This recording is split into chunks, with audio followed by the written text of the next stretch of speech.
I want to talk about this Ahmaud Arbery case. As you know, it's been a big story. I knew it was going to be a big story. An innocent African-American man, 25 years old,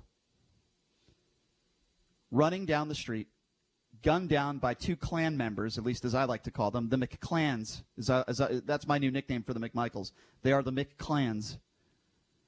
A father and son duo who followed this young man down with guns, and ultimately he was murdered. Now, the latest information that we know is that the McClans were trying to get out of jail on bail. The judge denied that, thank God. So they're still behind bars. And I think they're going to be behind bars for a very, very, very long time. With that being said, we're now trying to figure out, or at least investigators are trying to figure out, this guy who videotaped this whole thing. His name is William Roddy Bryan. He videotaped this slaying, this murder, this lynching. Why was he following them in the first place? That's what we want to know. Why was he taping this and not calling 911? These are very legitimate questions that I am sure investigators are asking him. But bail has been denied. There is now, or at least the state is requesting, a federal investigation into why these two men were not arrested to begin with. It is a absolute cover-up. But there are people that are trying to make this kid Ahmaud Arbery look bad. They do it in a lot of these cases. Try to make the victim who can't speak for himself look bad. They're doing it on OAN, Trump television. So there is new video that has come out. It's got a nice ring to it, Trump TV. And in this new video, you see Ahmaud Arbery look through a house that was under construction and walk into the house that was completely under construction. It didn't appear to me that he broke the law. You can see the video of him going in there, and it didn't appear to me that he did anything wrong. So people want to use that as an excuse to gun somebody down and murder somebody. You're a disgrace. If I had it my way, these two men would be hung in public. Really. Really. They're going to be found guilty. They'll probably get 20 to 30 years. If I had it my way, I would line these men up and let Arbery's family throw rocks at them until they die. If I had it my way, that would be the punishment that I think they deserve. Are you a Game of Thrones fan? No, you know what I'm a fan of? Justice. That's what I'm a fan of. I'm a fan of justice. Okay? And to give these guys 3 meals a day on taxpayer dollars is not justice to me. I want these men to suffer. And I mean really suffer. I'm not talking about being in a jail cell and thinking about what you did for the next 20 or 30 years. And by the way, make no mistake about it, I hope they get life, but I don't think that's going to happen here. You're talking like MCC El Chapo's cell, but in the same cell, both of them. I'm just speaking in general terms, and I'm saying these two men are disgusting animals, and they deserve to suffer the rest of their lives. They don't even deserve to be alive. I feel horrible for this mother. You know, it was just Mother's Day over the weekend. I was able to talk to my mom. You know, also Arbery's would have been his 26th birthday. That's horrible. I mean, imagine what this mom and this family's going through. So this guy, William Roddy Bryan, who shot this footage, and I would have a lot of questions for him. Why didn't you call 911? Why did you decide to also follow this suspect with the McMichaels? Why were you doing that, you idiot? Why don't you call the police? Now, he didn't pull the trigger. He didn't kill this kid. I mean, it doesn't make any sense to me. These people, they think they're vigilantes. It makes no sense. So anyway, this guy, Bryan, spoke to a local news yesterday, and he was asked how he feels about being investigated. Here's his answer. Complete shock. I've never been involved in anything like that before. Complete shock. First of all, just because you've never been involved with anything like that before is not a defense for you didn't do anything wrong. So, that's not a defense. Well, you're saying it was a dash cam, right? It wasn't actually his personal cell phone. No, what we learned is that it was his phone. Oh, it was his cell phone. So original reports, original reports came out that it was a dash cam. Well, it's interesting it was his phone. To think about this, because if you want to get a video for shock value and you want to put it on the internet and get 100 million hits, okay, fine, that would make sense. People out there do that in situations like this, but it didn't end up on the internet. He just kept it.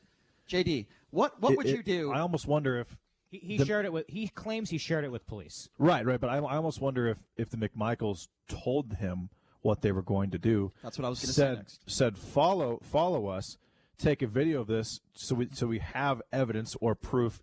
If things do go, however things go, that under these circumstances would make sense because again, someone that's taking a video of something like that, the first thing they're doing is they're putting it on the internet, right. and they're trying to to get some clout for themselves or to monetize it in some capacity, and that did not take place that here. was that's the next thing that I was going to say, and I was going to ask you, and Yeah. I'll only speak for myself on this, but I think you'll have the same answer I'll have, and I'll ask you this. But if you see somebody being chased down with guns, what's the first thing you do? I can only speak for myself. I'm going to grab my phone and I'm going to call 911.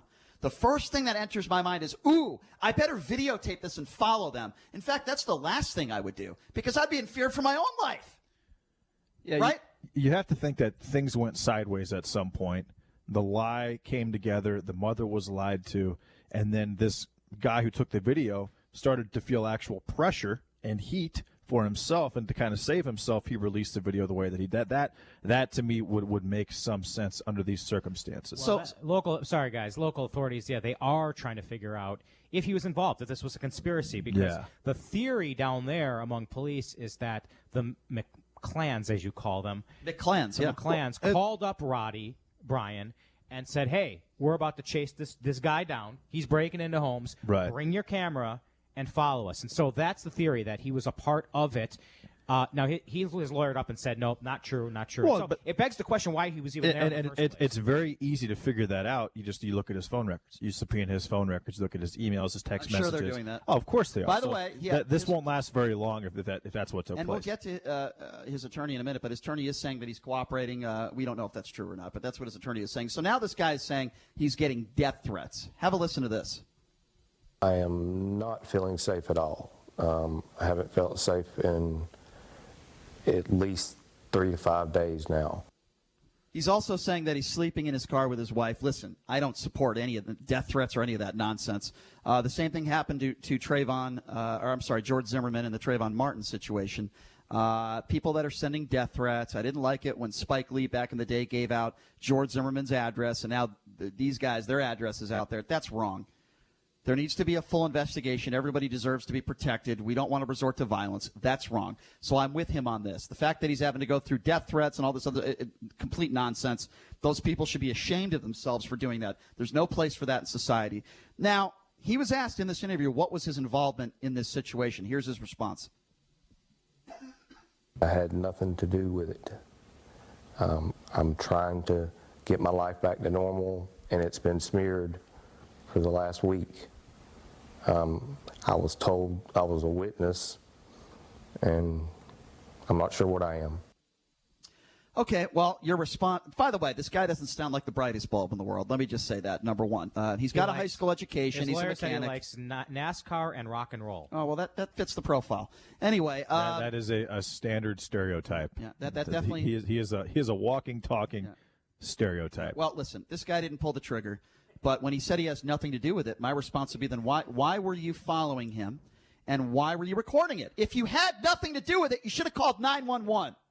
What do you mean you had nothing to do with it? You followed the McClans. You witnessed it, but you did more than witness it. You never, by the way, important to note, this guy, this clown, never called 911. He didn't call before the video. He didn't call during the video. And he didn't call after the video. He did nothing to help the victim. He did nothing to help the situation. Now people are saying, well, if he didn't have this recording, we would have never known about this stuff. Well, guess what? Why did it take 2 months to get out to the public?